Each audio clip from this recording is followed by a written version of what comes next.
RTL, Première. Et ce matin, notre invité, Jean-David Naudet, directeur de l'IEOM, Institut d'émission d'Outre-mer. La première partie avec les questions de Thierry Belmont. Bonjour Jean-David Naudet. Bonjour. On parle donc de cette analyse macroéconomique de la Nouvelle-Calédonie intitulée « L'économie calédonienne entre résilience et recherche de nouveaux équilibres ». Analyse publiée avec le CEROM, compte économique rapide de l'Outre-mer qui regroupe l'AFD, l'ISE et donc bien sûr l'IEOM. La constatation n'est pas nouvelle, l'âge d'or est passé, mais est-ce que l'économie calédonienne arrive à garder la tête hors de l'eau ou on boit la tasse de temps en temps ? Donc l'âge d'or, c'était 2000-2012, où il y a eu une conjonction favorable sur le plan institutionnel, sur le plan des investissements, sur le plan des cours des matières premières, du nickel en particulier. Et ce qu'on peut dire aujourd'hui, si on veut utiliser une image, c'est qu'on est un peu sur l'élan, et on est encore dans l'élan, donc encore dans la progression de cet âge d'or de 2000-2012. Mais un élan, évidemment, ça ralentit, ça s'épuise un petit peu. Et donc, là, on est en train de s'épuiser. Il n'y a pas d'urgence, il y a pas on ne tire pas un signal d'alerte, mais il est certain qu'on est en train de ralentir. Alors, sur les choses qui vont bien, l'économie calédonienne fait preuve d'une bonne résilience, dites-vous, oui. Parce qu'il y a des secteurs qui se portent bien. Alors parce qu'il y a des secteurs qui se portent bien, parce que l'économie est concentrée sur le marché intérieur et protégée en fait, ce qui lui confère une certaine résilience, comme on dit, ou continuité, parce que les effets du nickel se diffusent quand même partiellement seulement, donc et dans les phases hautes d'ailleurs, et dans les phases basses, parce que le marché du crédit a bien fonctionné ces 15 dernières années aussi, et que c'est un moteur de croissance, d'élan aussi qui se poursuit, donc pour plusieurs raisons, parce que les secteurs sont sains, les entreprises sont saines, les banques sont saines en Nouvelle-Calédonie. Pour toutes ces raisons, on peut parler de résilience dans la période actuelle. Oui, des secteurs qui se portent bien, vous citez les secteurs des services, du commerce par exemple, qui représentent une bonne part. Alors la consommation des ménages a effectivement été le moteur sur la période 2012-2015, le moteur de la croissance. Bon, le commerce, la conjoncture du commerce n'est pas forcément positive en ce moment, elle est plutôt au ralentissement aussi.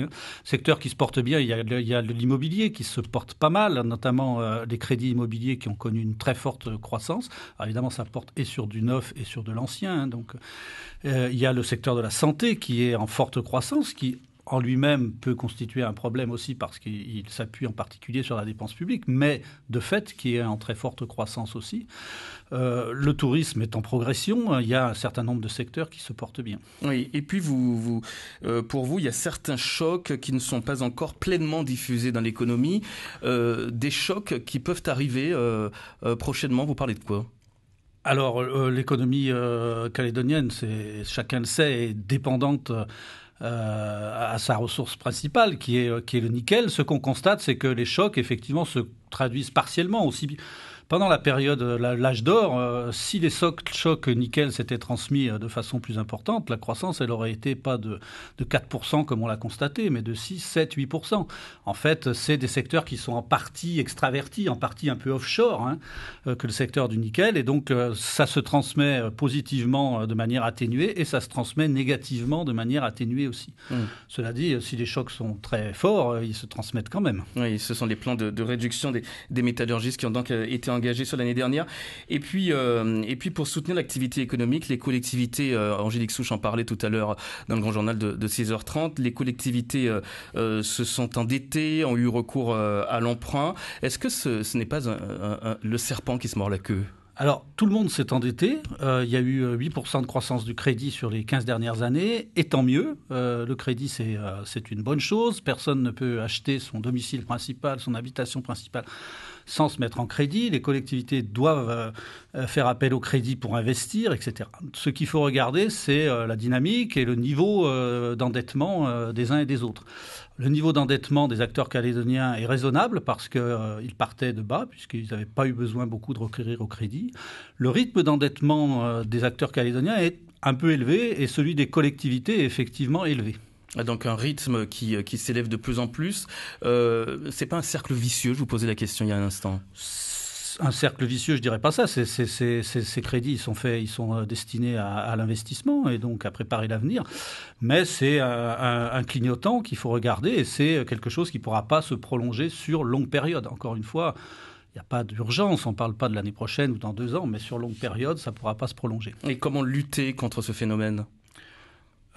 Très certainement par la maîtrise des dépenses publiques, d'une certaine façon, puisqu'il y a bien le rythme de dépenses publiques et le rythme de recettes sont pas tout à fait alignés, donc très certainement par la maîtrise des dépenses publiques, mais encore, et puis par sans doute un étalement des investissements, et puis un certain nombre de mesures d'économie et une surveillance en plus du rythme d'endettement. La maîtrise des dépenses publiques, une surveillance des dépenses. Est-ce qu'on est bien engagé sur ce chemin-là actuellement? Est-ce que le gouvernement, par exemple, est bon élève? Est-ce que vous l'avez noté?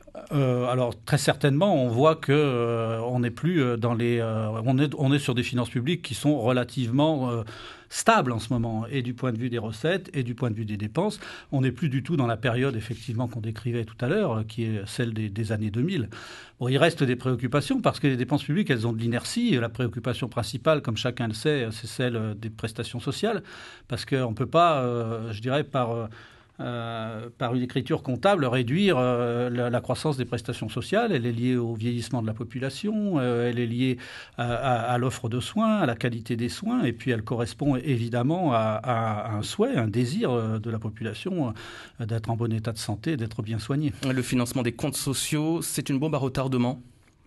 C'est une préoccupation, en tout cas quelque chose qui n'est pas solutionné pour l'instant. On a une divergence entre la croissance des recettes et la croissance des dépenses sociales qui est effectivement élevée. C'est une problématique qui, selon vous, est vraiment prise à bras-le-corps par nos autorités actuellement? Il ne m'appartient pas d'en juger, mais je vois qu'il y a un certain nombre il y a un plan en cours qui s'appelle le plan Cadomo, donc faisons crédit. Pardon. On se retrouve tout à l'heure, oui, Jean-David Naudet. Je rappelle que vous êtes le directeur de l'UEOM à partir de 7h10.